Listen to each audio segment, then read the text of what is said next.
Y voy a regresar contigo, Pati Rodríguez Calva, no te vayas de la línea. Carlos Valdés es el director del Centro Nacional de Prevención de Desastres, el CENAPRED. Carlos, ¿Qué tal? Buenos días, a sus órdenes. buenos días. ¿Qué información tenemos? ¿Qué es lo que vale la pena comentar con la audiencia esta mañana, 18, casi 19 horas después del sismo del día de ayer? Sí, uno de los aspectos que vale la pena comentar sobre este sismo es que por sus características, su ubicación, su profundidad, es un sismo que genera pocas réplicas. Se han reportado solo 24, siendo la mayor de magnitud 4. Si hacemos un comparativo con el sismo de magnitud 8 del 7 de septiembre, ya después de un plazo de más de 18 horas se tienen más de 300 o 400 réplicas, incluyendo una cantidad importante de magnitud 5. Entonces, en este caso, lo más probable es que la ocurrencia de réplicas continúe siendo muy baja y que no haya réplicas de magnitud mayor. Yo quisiera retomar lo que estaban discutiendo. A mí me parece realmente muy importante. Tocaron uno de los puntos esenciales. Cuando nosotros modificamos la estructura en la que vivimos, ya sea porque le ponemos un espectacular o porque le ponemos una antena de transmisión de telefonía celular, estamos alterando su modo de vibrar, estamos generando esfuerzos para los cuales esa estructura no fue diseñada. Entonces debemos de ser muy cuidadosos en todo este tipo de aspectos porque sí tienden a generar movimientos importantes en las estructuras para lo cual no fueron diseñadas. Es importante que revisemos cuidadosamente nuestra estructura, edificio o casa, sobre todo agrietamientos que se hayan presentado, agrietamientos que sean frescos, lo van a ver claramente, en donde ya hay polvo y otro tipo de cosas, no son grietas recientes, y estas de su ubicación, nosotros mejor que nadie y utilizando nuestro sentido común podemos determinar si el tipo de fracturas, de daños o fisuras que se presentan en nuestra casa pudieran ser de consideración. Si hay esa sospecha, la sugerencia es entonces no permanecer en la casa e irse con algún pariente o Sí. algunos de los albergues y se va a empezar a llevar a cabo una labor tratando de ser muy eficaces en revisión de que los edificios están bien, aquellos que no se ven bien, necesitarían otro tipo de revisiones, pero ahí nos ayuda mucho la gente determinando y las características importantes o movimientos bruscos, por ejemplo, en algún lugar en particular de la casa en donde se cayeron más objetos.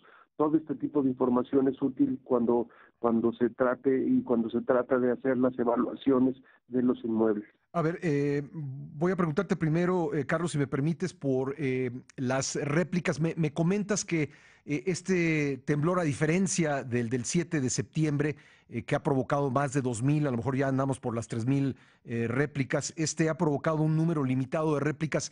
¿Podemos sacar alguna conclusión geológica, sismológica de ese dato? ¿Hay forma pues de determinar que es probable, poco probable, que venga una réplica fuerte como ocurrió en 1985? ¿O qué importancia tiene este dato desde el punto de vista científico? Así es, para la ubicación de este sismo y para la profundidad, la respuesta sería: es poco probable que se generen más réplicas y muy poco probable que se genere una réplica importante. No decíamos esto del sismo de 7 de septiembre, otra vez su ubicación, su magnitud, es un proceso de subducción en donde estaba ubicado este sismo, y la característica de sismos de subducción, que son los que ocurren en la costa, es la generación de un número importante de réplicas. Todavía el día de antier se estuvieron registrando réplicas del sismo del 7 de septiembre, Sí. con magnitudes que rondaban entre 5.3 y 5.8. 5.8 es todavía ya importante. En este caso, la respuesta sería no, no hay reportes, no hemos sentido réplicas. Como lo comentamos, el número que ha dado el Servicio Sismológico Nacional es 24. Nosotros también tenemos estaciones cercanas al volcán Popocatépetl y podemos ver el comportamiento de la zona epicentral. Entonces, sabemos que la Tierra no tiene palabra de honor, pero la probabilidad de una Es réplica baja. grande es muy, muy baja. Carlos, quisiera preguntarte por algo que han cuestionado o se han preguntado nuestros radioescuchas y muchas personas a través de las redes sociales, el tema de la alarma sísmica. Sabemos que los sensores, la mayor parte de ellos está en las costas del sur del país y cuando empieza un movimiento telúrico originado con epicentro en esos lugares, pues manda una señal y eso da pues un minuto o poco menos de un minuto para reaccionar. En este caso, la alarma sísmica no sonó. Se ha explicado que porque pues no está en la zona donde se ubican los sensores, pero tendríamos, desde tu punto de vista, que revisar ese tema. Sí, hay unos cuantos sensores, principalmente a lo largo de la costa, desde el estado de Colima, desde el estado de Jalisco, pasando por Colima, Michoacán, Guerrero y Oaxaca. Sí. Hay otros alineamientos de sensores en la parte central de Guerrero y en la parte norte de Guerrero, colindando con la parte norte de Oaxaca y de Puebla. La de estos sensores es menor, pero el caso en esta condición, el funcionamiento óptimo de la alarma sísmica o de la alerta sísmica es detectar los sismos que ocurren en la costa, al menos a 300 kilómetros de distancia de Ciudad de México, en donde la detección que tiene que ser por al menos unas 3 estaciones y después se tiene que correr un procedimiento rápido de unos cuantos segundos para determinar que se trata de un sismo con una magnitud importante. Todavía nos da tiempo suficiente para alertar hasta con 50 segundos o con más segundos, como fue en el caso del sismo de 8.2. Cuando el sismo se encuentra dentro del territorio y a profundidad, las ondas que viajan desde el epifoco, el punto dentro de la Tierra de donde se origina el sismo, vienen viajando a la superficie. Llegan a la superficie, son detectadas por los sensores sísmicos. Otra vez tenemos que tener varios de ellos para validar que se trata de un sismo y correr el algoritmo. Mientras se hace ese proceso de que llegan a varios sensores y se corre el algoritmo, ya gastamos ahí segundos que son muy importantes, en donde la gente que está ubicada, por ejemplo, cerca de las mismas antenas, va a sentir primero el sismo y después, segundos después, el sistema de alertamiento. No hay un fallo, sino que técnicamente para estos sismos que ocurren dentro del territorio, ya debajo de poblaciones, vamos a estar logrando avisos cercanos al tiempo de ocurrencia, o como pasó ayer, a mí me tocó verificarlo, en donde primero sentí el sismo por, yo calculo, cerca de unos 12 segundos y después comenzó a sonar el sistema de alerta, Sí. de alerta sísmica. Entonces, la recomendación para no complicarnos la vida es que nosotros debemos de activar nuestros protocolos individuales, familiares o con la gente que trabajamos cuando suena la alerta sísmica o cuando comenzamos a sentir un movimiento de inmediato. O sea, si volteamos y vemos si estamos solos, la percepción del sismo, si estamos con varias personas, de inmediato volvemos y nos vemos, no dudarlo, nos vamos a los lugares que ya hemos establecido como sitios seguros, activamos lo que ya hemos llevado a cabo a través de simulacros. Entonces, la recomendación es saber cómo actuar ante los dos escenarios. Carlos, también ha habido muchas preguntas en el sentido de por qué, si el sismo del 7 de septiembre fue de magnitud 8.1 y el de ayer fue de 7.1, y además es una escala exponencial, la verdad es que es muchísimo más 8.1 que 7.1. ¿Por qué causó mayores daños el de 7.1 en la Ciudad de México? Yo entiendo, y te lo pregunto, que tiene que ver con la distancia del epicentro. El epicentro del día de ayer es de 120 kilómetros aproximadamente. En cambio, el epicentro del 7 de septiembre frente a las costas de Pijijiapan, Chiapas, pues es de más de 700 kilómetros de la Ciudad de México. ¿Esa es la explicación?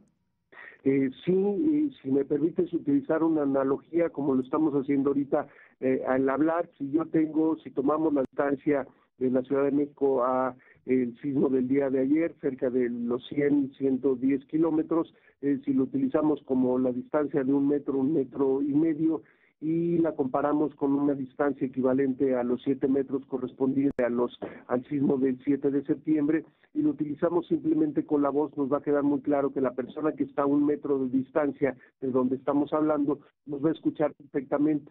Las ondas acústicas tienen una intensidad importante, y en cambio la zona que se encuentra a 7 metros ya se ha disminuido esta condición. Si lo multiplicamos por 10 sería a 10 metros nos escuchan bien, y a 70 metros ya ya difícilmente nos van a estar escuchando. La propagación va disminuyendo la amplitud y lo que tenemos entonces es un sismo cercano de magnitud 7.1 con una duración específicamente en donde yo estaba fue menos de un minuto, pero con una intensidad muy fuerte.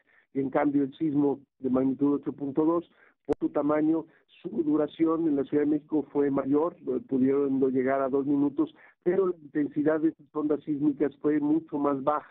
Por eso no hubo daños, y hubo, todos lo sentimos, hubo temor, pero no daños. Sí tiene que ver definitivamente la distancia, una distancia corta, y para un sismo de 7.1, pues la respuesta la vivimos el día de ayer. Ahora, déjame preguntarte esto. Hay 44, 45 edificios caídos en la Ciudad de México. Aquí teníamos un poco la impresión que después de 1985, cuando se revisaron los criterios de construcción, pues estaba la ciudad relativamente protegida contra un sismo muy fuerte. Esto pues se desmintió el día de ayer. Creo que habrá que revisar, Carlos, desde el punto de vista de protección civil, las razones por las que cayeron cada uno de estos edificios. Hay edificios construidos antes del sismo de 85, hay otros construidos después, como el campus del TEC de Monterrey, pero en general, frente a este tipo de sismos, la Ciudad de México, ¿qué tan vulnerable es? Sabemos que estamos en una zona sísmica, pero hablando de la calidad de las construcciones, ¿qué nos podrías decir? Sí, definitivamente cuando surge el reglamento en el año de 1986 es un reglamento muy estricto en donde define claramente las zonas sísmicas de la Ciudad de México y en donde toma en consideración algunos de los efectos importantes que dañaron fuertemente a la ciudad en 1985, como fue por ejemplo el efecto de golpeteo. Este efecto de golpeteo se da entre dos edificios colindantes que no tienen una separación, técnica anteriormente que se utilizaba hasta donde termina mi predio y yo construyo y quedaban literalmente barda con barda. El reglamento actual exige que haya una separación entre los dos edificios con base a la zona sísmica en la que se encuentra y la altura de los edificios.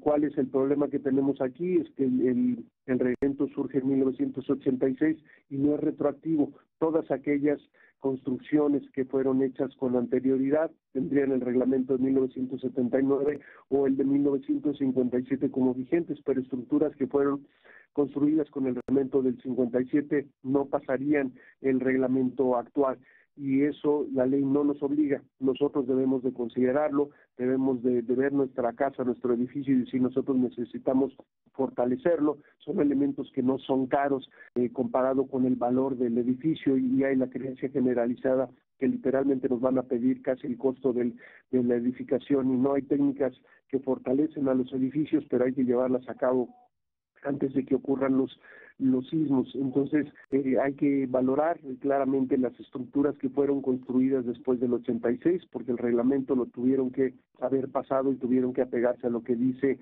ahí y haber seguido las indicaciones de las técnicas constructivas. Y nosotros, que son edificios ya con más años, quedaríamos en el punto en donde el reglamento del 85 no aplicaría a ellos. Una última pregunta, Carlos. Nos decías al principio de esta conversación que vale la pena que las personas en las áreas, no solo en la Ciudad de México, en las áreas del país que han sido golpeadas por este sismo, revisen su vivienda, revisen su lugar de trabajo. Y tú nos decías, hay cosas de sentido común que le indicarían a una persona, esto merece una revisión más a fondo. ¿Cuáles son esos elementos? ¿Qué le dirías a nuestra audiencia que vale la pena revisar en su vivienda, en su lugar de trabajo, en su escuela? ¿Cuáles son los signos de debilidad estructural que pudiesen representar un peligro para futuros movimientos o bien simplemente que haya quedado tan dañado el edificio que ante cualquier cosa pudiese colapsarse? Sí, primero hay que tratar de buscar los elementos estructurales importantes, como son las columnas o o los muros de carga, revisar las columnas con cuidado. No es extraño el observar en columnas fisuras o fracturas delgadas, llamamos inclusive del tamaño del espesor de un cabello, muy pequeñas, muy delgadas, pero aquellas fisuras amplias en donde pueda haber inclusive una separación que podamos medir, en donde podamos meter la punta de un lápiz. Estamos hablando ya de agrietamientos de 1 centímetro, y si esto rodea, por ejemplo, la columna o inclusive expone parte del acero, estamos hablando de un daño que podría ser considerado importante.